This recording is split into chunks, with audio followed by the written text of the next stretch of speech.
All right. Good evening, everyone. Hello, may I just have your attention, please? Good morning, everyone. Welcome to TypeShift's first workshop.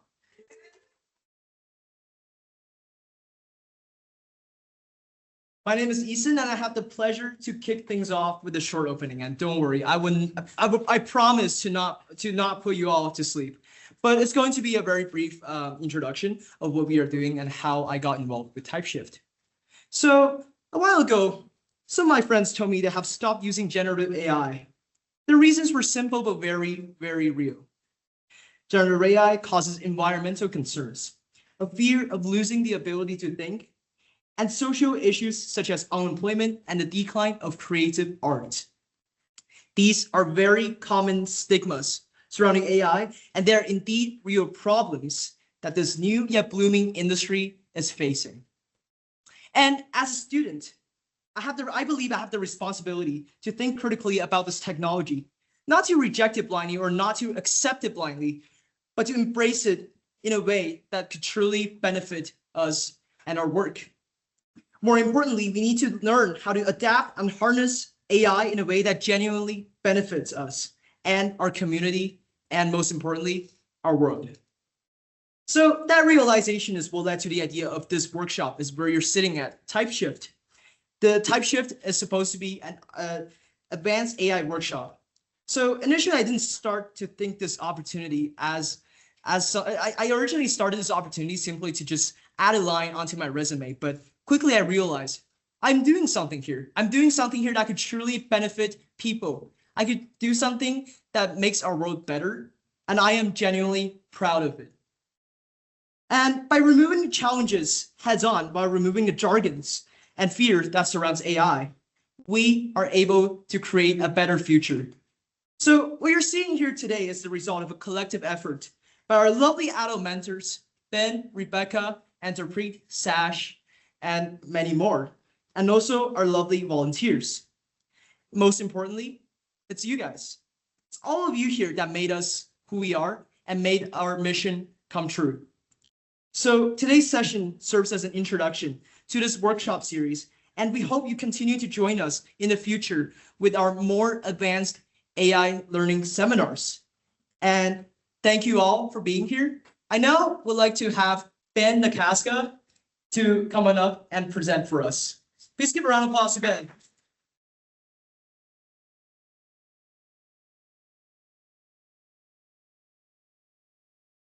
Pardon myself. I don't think I need this.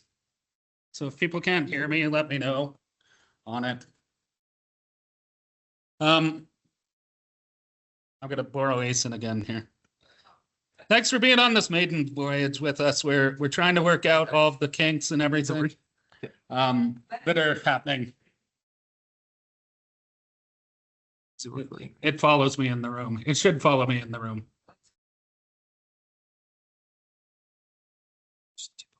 I guess we could do a sound check there. Does it hear? I hate having a mic if I need it. Maybe. Okay. Yeah, so when Easton and the kids were trying to look at how to apply AI, how to apply technology, they were saying there was a huge gap in school to actual application and what companies are working on. And so TypeShift sort of came about that we're trying to get people to work with the companies in Alberta, specifically Canada, but in Alberta, because a lot of different companies are doing a lot of really cool things and have been for years. So as the series continues, you'll get into it. We're basing things as a 2020 idea. So it's like 20 minutes of pure theory, 20 minutes of practical application, and then 20 minutes of questions and other things for you guys to figure out in it. And that'll be with people at all different companies in different streams. When you register online, you'll get emailed as the new workshops come up, and you can choose to be in person or online as well. And so with that, we have a number of sponsors. Mindfuel. I work at Mindfuel. I'm the CTO of Mindfuel. We have Google developer groups, SEP Software. We have other ones hopefully coming up. If you're interested, talk to us. We're trying to get more learning and more information out there for the students. It's going to talk a bit about MindFuel since I worked there. MindFuel's been around for a lot of years at this point. 35 years, 45, 35 years. We've invested over 135 million in the ecosystem in Canada. We reach 1,600 communities every year, have about 180,000 hours of education that take place on our platforms and in classrooms around the country. And then we have Tech Futures Challenge. So this is related to the young people. We're doing a program every year, and it helps pair you with mentors and help you get companies into the launch in it from idea right through actual venture. And so we have a 13% commercialization rate on those projects. Of those, they've done 23 patents and trade secrets, filed 43 million in venture capital raised. And this year we have 7 provinces, 31 projects that are taking place in Tech Futures Challenge. And then they talked about the people. There's a lot of people involved in it. I wanted to touch base on this because Andre here, he invented OpenAI. He was one of the founders of OpenAI. He was part of Tesla AI. And he posted back in December when we were planning all this stuff, and he was saying that everything is moving too fast for him. So as we're structuring all of these different programs, we understand everything is changing, and what's happening today might not be happening, might not be relevant tomorrow. But we also believe that as you get more information, you're able to make connections in your own mind and help you speed up with the new texts that are coming, essentially in that. And so with that, welcome to TypeShift. If you look around the world right now, nobody's surprised that there was a massive software upgrade that's been dumped on everybody, right? And AI is changing the world and it's changing everything. But 99% of people that are in the world are playing this on spectator mode. They're consumers. They treat AI like a vending machine. It's like, oh, I want a pop. But then it gives me chips. And they're like, okay. And when you're dealing with AI like that, it's mathematically like you're taking a random walk, like you're a Markov chain with no history to what's been happening in it. All these people playing it are NPCs, non-player characters. And at TypeShift, we want to turn you into a player. We want to turn you from a consumer into a creator. And creators don't just roll dice. They load the dice and they help engineer the outcomes that they're looking for. And so to do this and explain our streams that we have in TypeShift, we've created 5 personas: the diplomat, the commander, the visionary, the engineer, and the scribe. But before we talk about them, we're going to hop back to the simpleton. This is a guy without memory, and this is how a lot of this technology started. It's based on a Markov chain, a guy walking through a forest. And as he's stepping, he's on a rock and he doesn't know where he came from. There's no history, there's no memory. And the major changes that have occurred recently are the ability to have memory within the systems now. So this memoryless traveler, he's just like, oh, what's coming next? I'm going to hop into a swamp, I'm going to take the trail, or I'm going to touch the grass. The simpleton's important to understand where we were to understand how these other characters are changing as we move along. This is the Markov chain. And so if we look at something like a rainy day on it, on any day, if you're looking at it, I'm just trying to give you a bit of example on how this works. On any day, if it's rainy, there's a 50% chance of it being rainy tomorrow. There's a 30% chance of it being sunny or a 20% chance of it snowing. This is how most of us have worked for a long time in the world. If you take a weather forecast, though, and you know there's an Arctic front coming into Calgary, what happens on that is then you're able to potentially say, oh, it won't just stay on the rain, it'll move over to snowy, right? And these sort of insights into what's happening are what really start powering the machine when you're looking at AI. And so then we step into the characters here on it. So to become a creator, you need to choose a path. And we're trying to explain what each of the different roles have and the path they take to give you a better understanding of what's coming up. Each class of these, like the diplomat here, controls a different probability. The diplomat deals with communications. A lot of this is contextual prompts in the world and the way we're doing things now. And most people understand AI guesses the next word, but the diplomat understands how this future was put together and how to manipulate it for your needs. I missed this, I'm gonna skip this, but it's cool. Anyway, I was like, I can spend some money, let's do it. Anyway, commander is dealing with autonomy. It's agentic AI. And so the commander chats with the bots, right? And it's essentially building a state machine. So it's going from state A to state B to state C and onward as you're going. Different music because it's cool too, yeah. The visionary. So this is AI in audio and video. You're guiding the chain from pure static into the beautiful image it'll become. And essentially the visionary is taking chaos and creating order out of it. From there, we go into the engineer, and this is AI fundamentals. You're the person who wants to see the gears, understand how the machine operates. You want to know the math and the truth of vectors and embeddings and chains that are existing in it. You're really wanting to know what's happening and how to make that magic possible. And finally, our last persona is the scribe. Foundations and applications. If we run the chain forever, where are we going? What are we taking? And so the scribe maps the trajectory because we don't want to land, like we want to land on truth and we don't want to land on hallucination.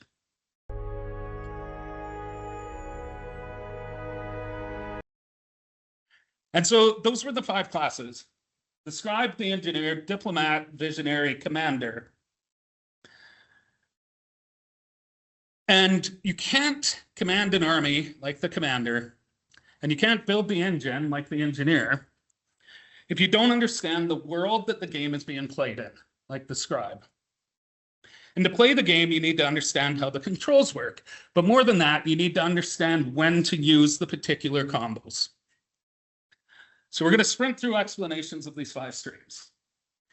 The first one, stream, the class of the scribe. This will sort of give you an overview of the whole world we're in right now.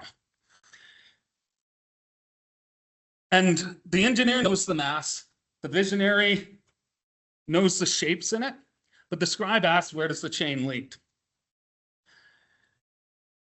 So we don't just teach definitions in this. We want to take you on a journey and that expedition and understand the terrain and what's coming up within AI. And so this side of it, this persona is for the student that says, I don't want to just cast a spell. I want to know the laws of the kingdom. And I don't want to just know definitions. I want to know how those things take me on my journey. And to do it, we're going to follow the learner's path. It's the dotted line on this expedition map. And the journey begins at the coast, at the Academy of the Baton. And before you understand code, you have to understand how to command. And you start with prompt engineering. And that's represented by the conductor's baton. Because in AI, you'll learn that it's an orchestra and you have control of it as the conductor. And from there, we sail up the coast and we end up in the Troika, I'm pronouncing it wrong, how do you say it? Okay, Citadel. And this is a city that represents all of AI. The outside of it, the AI realm, is everything in the world that we're talking about. As you start coming in and you get into concepts like machine learning, you'll find out there's ports. You'll find out there's patterns, things creating patterns in there, and there's shaping. There's the thing putting together the data for use. And as we keep going, you get into the hidden layers of the deep learning core. That's where all the processing is occurring within the AI. From there, we would keep sailing along the coast of the archipelago of the senses. The Isle of Tokens it's natural language processing, and we show you how NLP takes your words and voice and the audio and breaks that down into Scrabble pieces. From there, we climb up to the Oracle sphere, and it represents large language models. And this is demystifying the magic. It's a crystal ball of probability, predicting the next word like a supercharged autocomplete. And from there, we head down into Genesis Groves, down on the shore, and that's where rivers of paint flow into a palette lake. That's where generative AI learns to create the new vision of the world. And finally, we end up at Oculus Watchtower. That's computer vision. And looking through that DSLR lens, it helps you understand how a car knows to stop at a stop sign, or an AI knows how to find a tumor in that scan. And we all know on any journey or any story, there's a trial at the end before it's over. And to do that, that's the Shrouded Keep. This represents AI ethics. The keep is a sealed black box. There's problems with opacity. We can't see what's happening in it, and we don't understand why the AI is doing what it's doing. There's bias. We don't know what data we're feeding the beast, and is it good data to be feeding it? And there's accountability problems in it. The oracle lies, and who's to blame when that happens? The scribe is the guardian of this knowledge, and it cannot use the tools of the academy if it doesn't have respect for the dangers of the keep. So if you want the big picture, if you want to be the project manager, the corporate leader, the policymaker, and if you want to be able to help navigate between the engineers and the artists, this is your stream in TypeShift. You'll leave with a completed map. You'll know where the resources are buried. You'll know the language of the tools, and you'll know where the dragons are hiding. Now that we understand the landscape, we start with the most fundamental skill, the one that rules them all, communications. Stream 2, the class of the diplomat. Most people enter prompts like, write me an essay. And if you really think about it, it's like, me, Luigi, write me an essay, right? You're grunting it along, and you're hoping to get a prompt out of it. And here's the math. AI is a next token predictor. It's a Markov chain, and it looks at the last word and calculates the probability of the next. If you grunt, you're just throwing away your ability to affect that probability. It becomes 50-50. You're letting the game decide the outcome. You're not really playing it. And to get a critical hit, you really need to start biasing the weights. You can do this in different ways, and one of the ways we're talking about is context, persona, constraint, CPC protocol. So I'll give you an example of this, and as TypeShift goes on, people get into different things like this to explain. But a context is the map, right? So you might be saying in it explains photosynthesis. And that's bad because it's broad and it doesn't tell you what you actually need to know to understand photosynthesis. But you might be coming in there and you're saying, oh, a good prompt or a good context might be like, hey, I'm a grade 10 student studying for a chemistry final, and I don't understand the Kelvin cycle. Help me understand that. And that's good because it's giving the AI the understanding of who you are, why it matters to you, and how to get you information that you're potentially lacking. And from there, we go into a persona. This is where you set the tone, and a lot of people would say, or earlier versions of AI, they'd be like, oh, you need to act like a consultant from McKinsey, right? Well, the truth is the AIs now have all the knowledge of a McKinsey consultant, and they will give you an answer like that. They don't need to be prompted, and it doesn't actually help you. What you want to do, so that's like sort of a bad persona to give it. A good persona to give it might be like act as a patient high school teacher who makes corny jokes and does analogies through cooking. And for me, that might be a good persona because I love to understand the chemistry of food and how food caramelizes when it hits the pan. And it also takes that boring conversation, cements it in emotion, and gets it into a way that all remember and learn it. And the last one is the rules. And if a lot of people would be like, don't swear. And if you guys know me, you'll know I sometimes swear. Apologies if I do that tonight. But so if you're writing a dialogue, you might be like, oh, I want to take two fierce rivals and they're going to be fighting in an alley.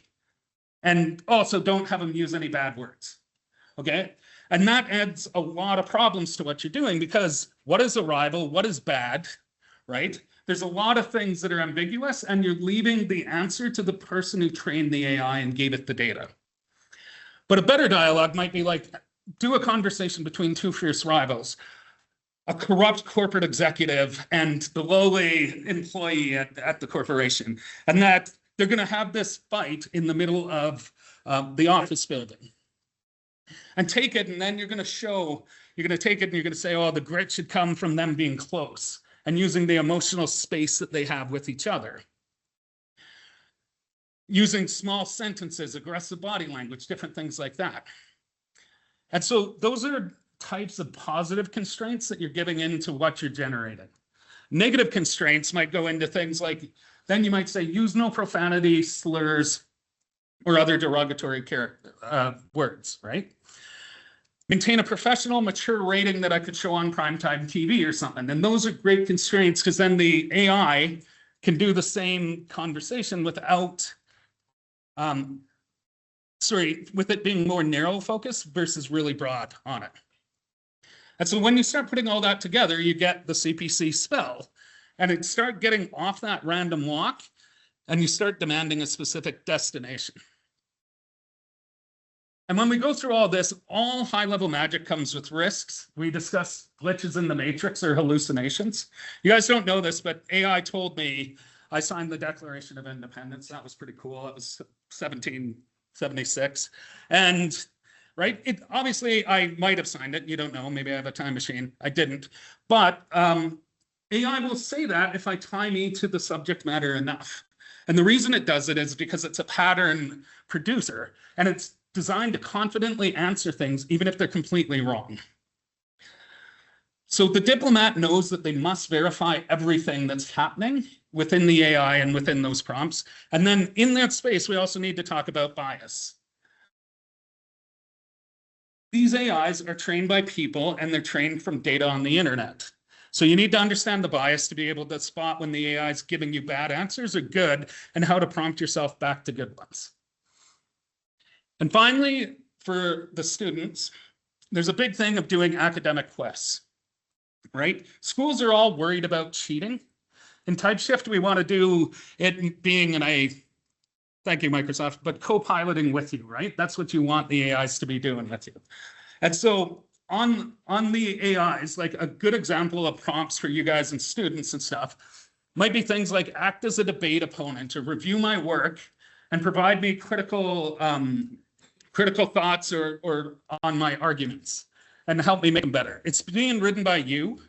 You're doing the heavy lifting, but the other people are actually, the AI is just helping you get there.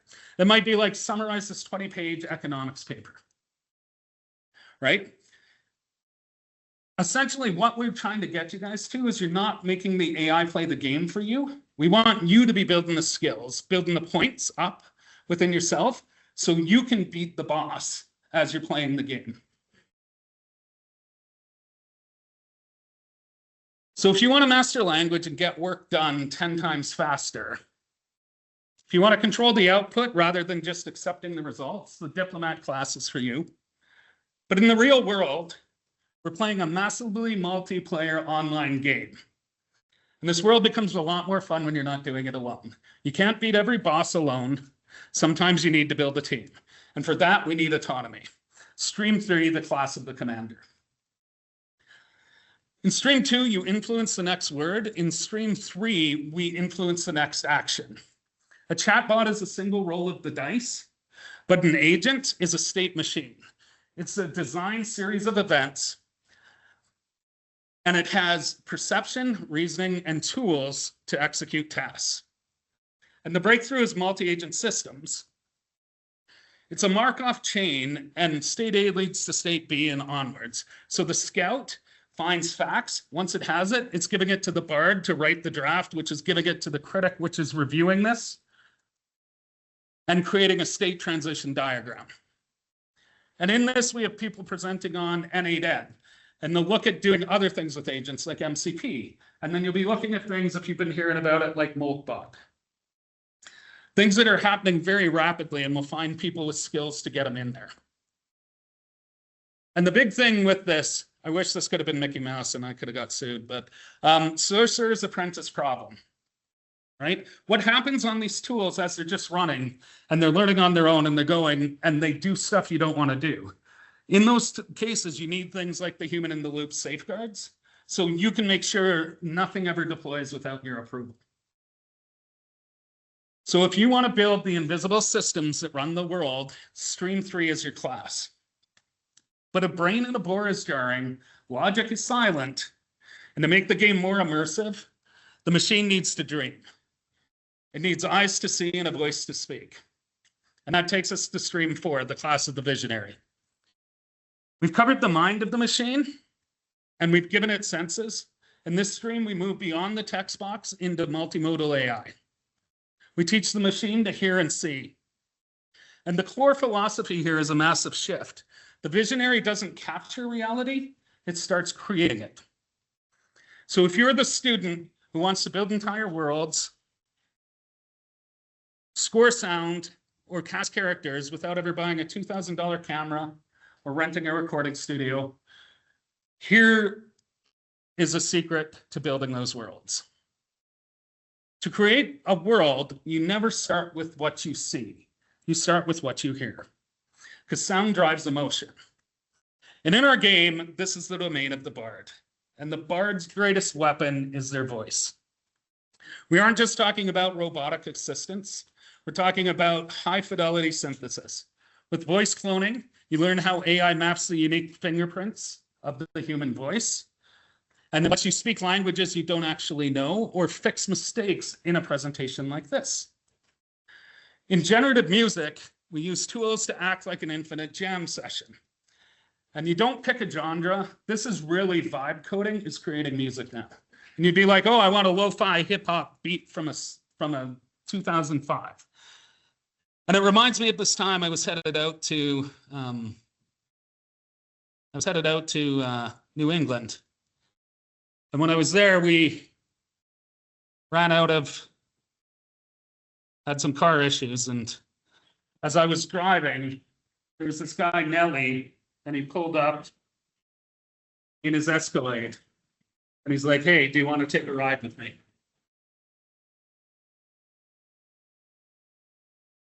So what's cool about all this stuff is AI doesn't need to understand any of this anymore. You don't need to understand how music works or how to read a note. You can just create your own symphonies.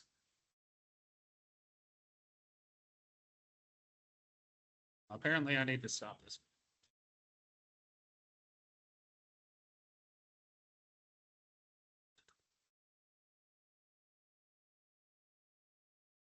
And then once you have sound, you need vision. And for over 100 years, cameras captured reality. But how does a computer dream? It starts with the denoising chain. It takes chaos, pure static, random noise, and it starts putting structure to it. This AI takes a step, removes a little noise, guesses what the next pixel should be, and it keeps doing this process 50 times over until it gets to an image. And then we combine them. We take order from the static and emotion from the audio, and we add time and motion. We take the denoising process and run it 24 times a second. And we teach you to be the director, to control the lighting, the camera angles, and the physics. When you combine the frequency audio with the shift, that denoising, you step inside a world like this. I have a prescription. For what? For Sterling Prime. The medication is TypeShift. Be right up. Weird pimple popper. And that video wasn't filmed. It started getting forged. Sorry. And in Stream 4, you're going to cast your own. This stream isn't a lecture class. This is a studio class. And it's getting you specifically out of spectator mode within the game. By the end, we're going to get you with a creative portfolio. You'll have entire music videos, movie trailers, short films that maybe are fully generative with AI, or maybe not fully. You're going to take that idea that keeps you up at night and is in your mind, and we're going to put it on the screen. And with all these power come a lot of responsibility. We need to respect the laws of the universe. We need to talk about the cost of magic, deepfakes. I look good there, yeah, I know. When you clone a voice perfectly or generate a face that doesn't exist, reality itself is becoming fragile. We've already entered the area where seeing is no longer believing. So we're going to teach you how to spot deepfakes, and we're going to teach you how to watermark your own work so you can be a guardian of the truth. You know that you need to know how the trick is done so you don't get fooled by it. And here's the truth. For the last 100 years, Hollywood has been a gated community where you needed millions of dollars or hundreds of people to do that sci-fi epic.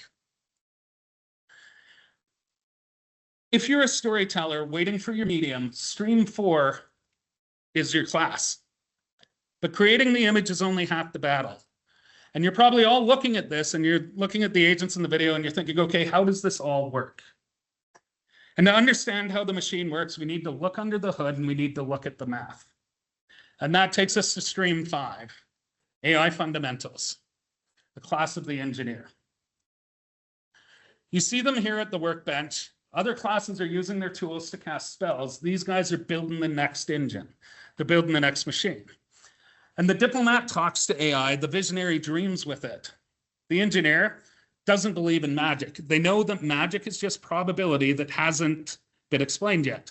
And this series is for people who are satisfied, who aren't just satisfied with a prompt. They want to know why it works. They want to crack open the black box and they want to look at the Markov chains and other processes in action. We're going to take you from user to system architect within that stream. And to do it, they'll be talking about things like vectors and embeddings. And a computer to the world, the term to a computer, the term apple means nothing, right? It's just a series of bits. In the stream, you'll learn why a computer that takes king and removes man, but adds female to it, or woman, how the AI knows that is a queen. All of this is just coordinates and vectors on a big map. And you need, by understanding that, you'll understand how the machine thinks. And then we look at the engine, and it's the transformer is the thing that started changing all of this stuff. And it was a thing called the attention mechanism. It's how AI reads a whole book and understands what was happening on page 1 when it's reading page 50. It also understands why when it's creating word 10,000 that it matches and it makes sense to word 1. It's not predicting the next token blindly. It's looking back at the entire chain to get the next state. And then we enter latent space, the mathematical dream world of AI. And this is the space where all concepts exist simultaneously.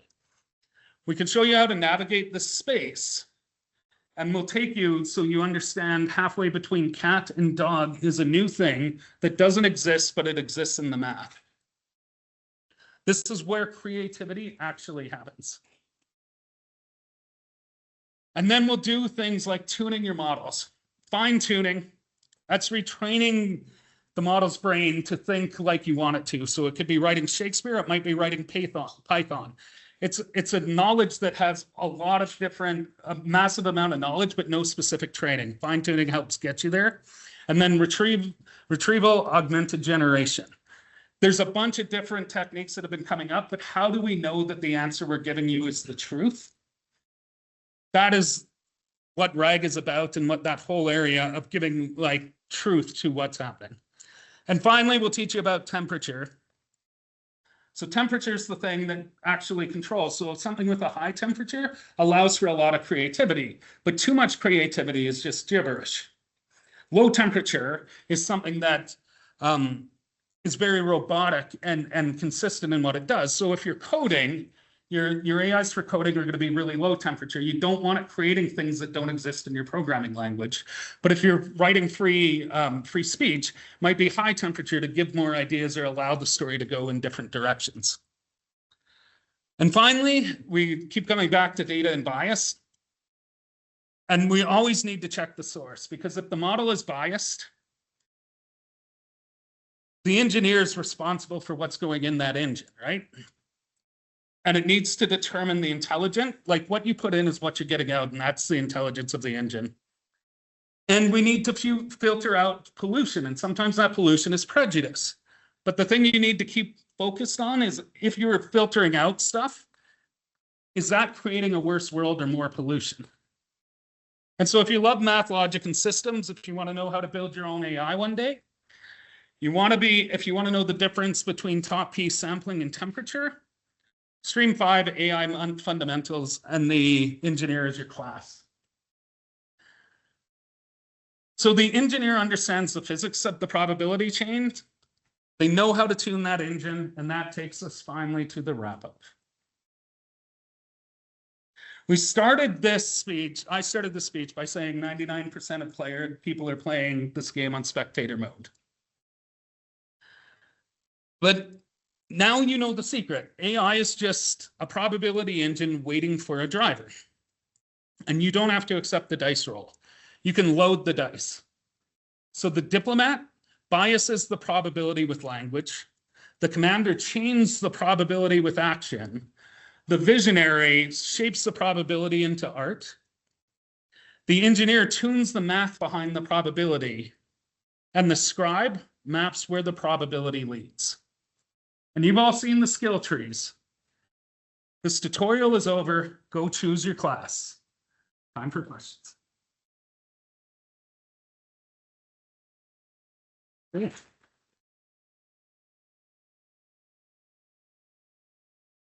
Up here. Thanks for this. We are working out kinks and doing everything. And thank you for everybody for attending and that. If there's questions, it's good. As we go through it, there'll be people here that have a lot of skills and are building really cool things with this stuff. And if you have other questions and people can't answer them, we'll take them away and find people who can.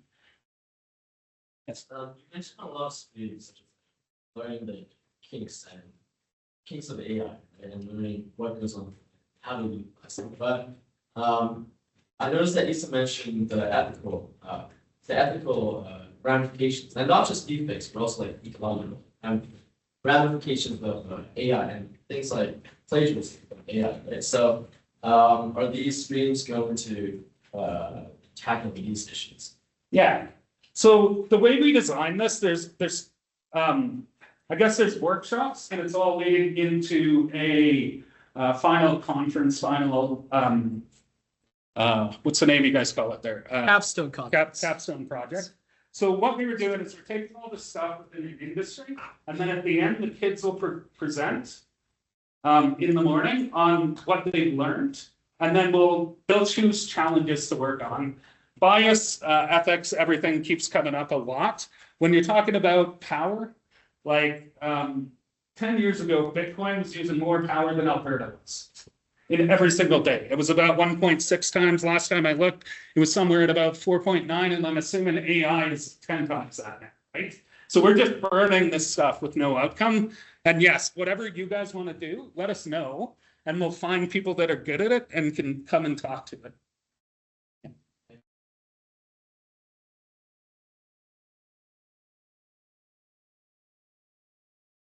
That's a very broad question. It was, what is your take on AI in this world? Why don't I allow Ethan to answer that? Yes, well, thank you for your question, first of all. I believe AI has its pros and its cons. AI certainly is helping us in our work with our productivity, with creating what we used to only be able to imagine into reality. However, AI has its downside for sure, causing environmental pollution as well as a lot of ethical concerns, as mentioned previously. So right here at TypeShift, our responsibility or our mission is to make sure that these negative things are being eliminated, and we are trying to turn AI into something that can benefit the people, benefit the world. Thank you so much for your question. And I would say for this stuff, you guys, there's a lot of young people here. I was old enough to understand what it was like when the internet came about. This feels like the internet juiced on steroids right now. There's a lot of possibility out there, I guess. We have a question from the chat. What is the biggest misconception you see leaders having about AI right now? And what should we be focusing on instead? So what's the biggest misconception leaders have is that things are easy.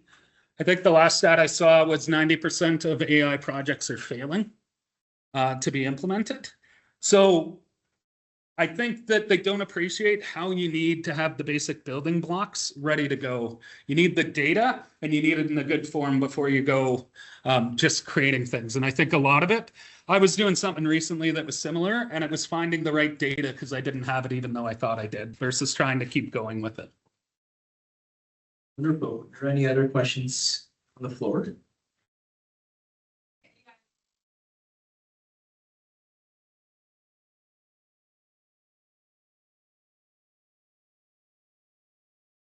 I can answer this question. Just come to TypeShift.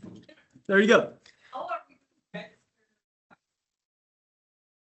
Yeah, so on our website, you'll be able to see that under the apply section, there will be 5 streams of AI, and they're all being discussed today. So you'll be able to choose your own venture, or you can choose one or multiple streams of AI that you are interested in. And we will post the details of our workshop schedules through email and through social media as well. And I believe our next workshop is actually on the 14th. That's correct. 12th. 12th, yes. So February 12th, we'll have a workshop on contextual prompting. Is that correct? Contextual prompting. Embeddings. Embeddings, okay. So we just believe that We'll be under contextual prompting. that's an AI Oh, fundamental. AI fun. AI Sorry, I fundamentals. stand corrected. Thank you, Rebecca. No, there will be, it depends on the workshop, on the stream. So some will have 5, while others will have less or more. It depends on the amount of contents that we are presenting, essentially. Yeah. Thank you for the question. So we're finding people in Alberta and in Calgary to come present on what they're doing in it. So as we get into the game community and stuff, they'll be presenting on games. As we're doing video and different things, they'll be presenting on that stuff. But we're looking for people that are actually doing it to bring the data and examples to have people learn from it. Wonderful. Are there any other questions? We have quite a few questions from our chat box. The first question that we have is, how can we implement AI to be more successful within our own organizations? If we can repeat the questions too, because the online can't hear us back. Right. So the question is, how can we make AI more successful? How can we use AI to help with our organization? I believe. Yeah. Okay. More successful AI? That's like very broad. What is more successful implementation within the organization that people are working on? Now people probably won't like my answer. It's changing though. Okay, so one of the things that we were always having problems with, or I was with the data scientists and people working for me, was that they would build stuff and you can't actually deploy it, or you can't deploy it in a safe way.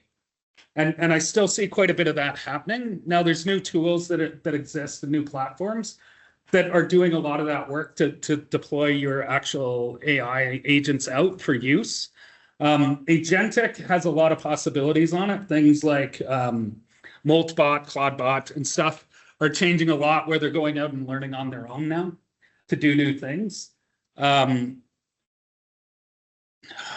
Yeah, I guess if they can tell me the industry, I can come up with something, is what I'd say.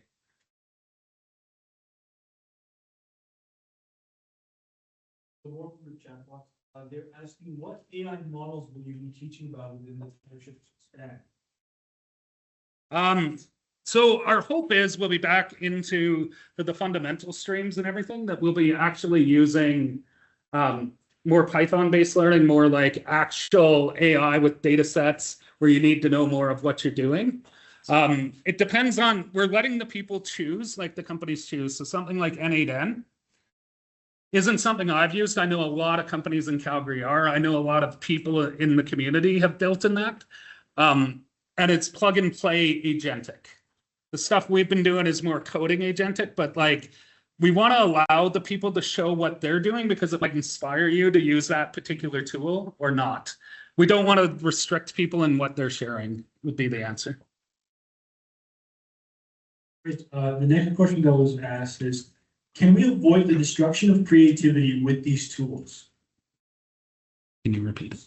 Can you avoid the destruction of creativity with these tools? Can you avoid the destruction of creativity with the tools? Yeah, you could build AIs to do that. I think that you'd probably want to amplify it faster or make it bigger. It's probably what people are doing, and then those will probably be the people that are going to win, but they might also not be the people who get hacked. So like, I'm not sure on it, but yes, you could do that. I guess it would come back to what is creativity or what are we talking there for that stuff as well.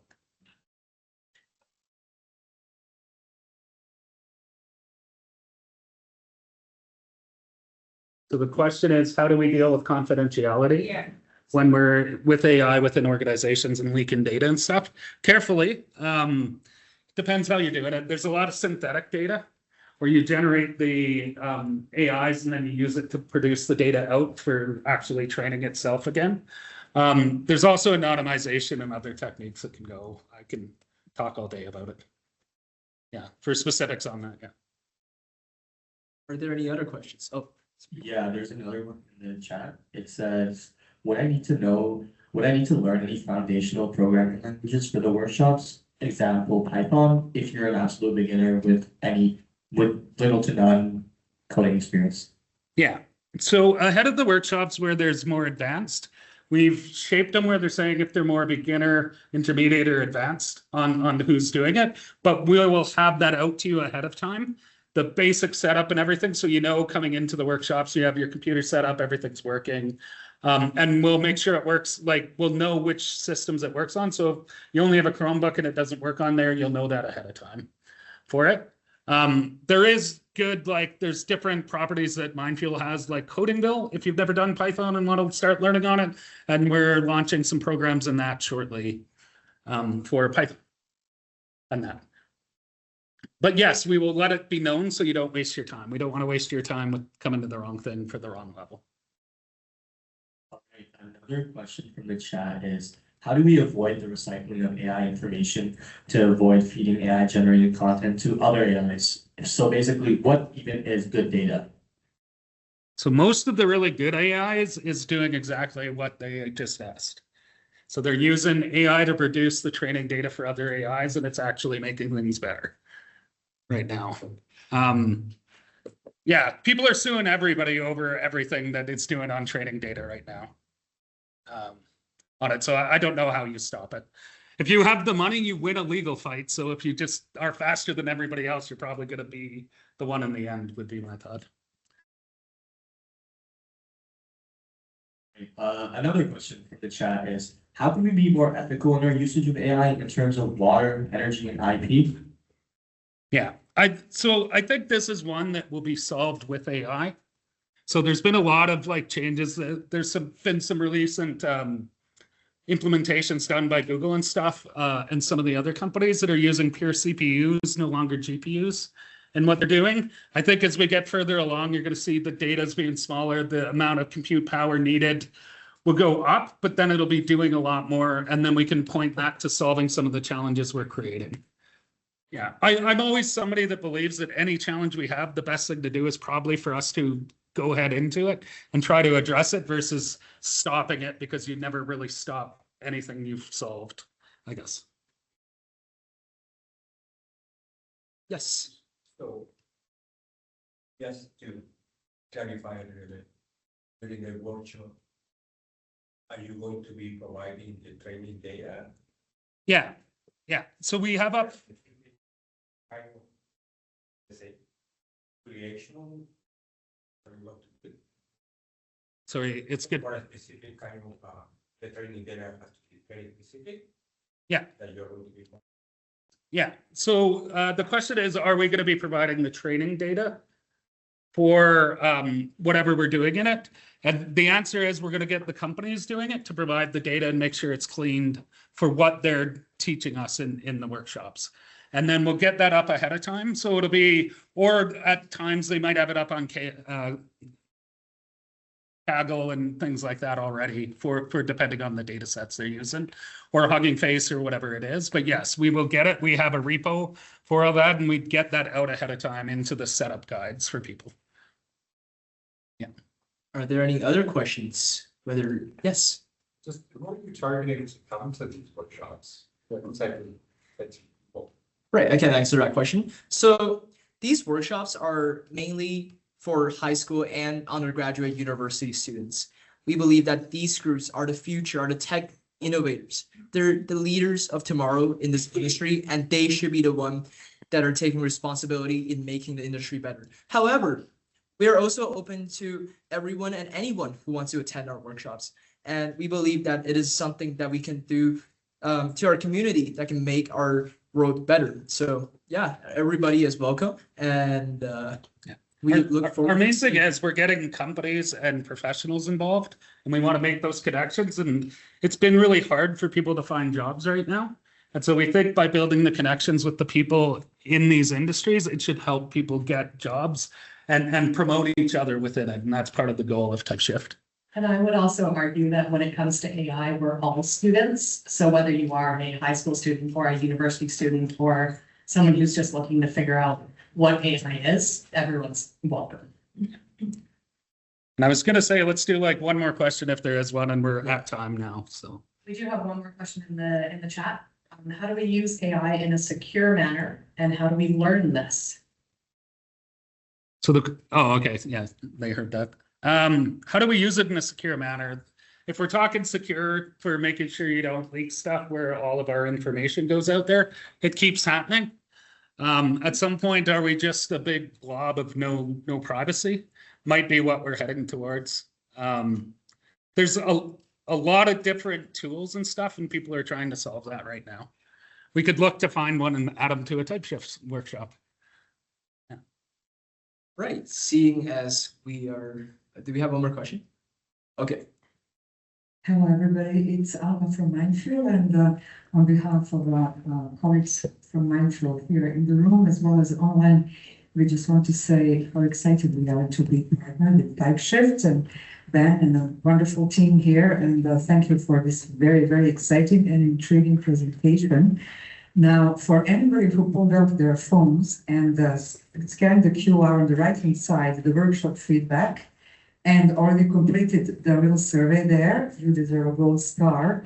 And for anybody who still has a minute or two to do it, we would strongly invite you and encourage you to do it, because that will really help us gather your input or feedback and be able to further iterate and work on our remaining sessions in the cycle. Never mind the fact that it also helps with fundraising for these events then to be provided for free. So thank you in advance, and challenge is on. Grab your phones, QR codes, TypeShift workshop feedback, and give us your feedback. Thanks again. And last but not least, we just have a little gift to present to our lovely presenter, Ben. Ben, thank you so much for helping us. And we appreciate all of you here. And we are excited to see you all on February 12th. Thank you all for coming, and have a lovely evening. There's pizza on the back. There's drinks on the back. If you would like to grab some, please go ahead. Thank you all, and we will see you on the 12th.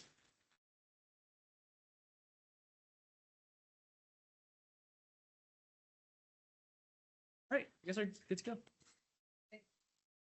Thank you. We can leave that up for now.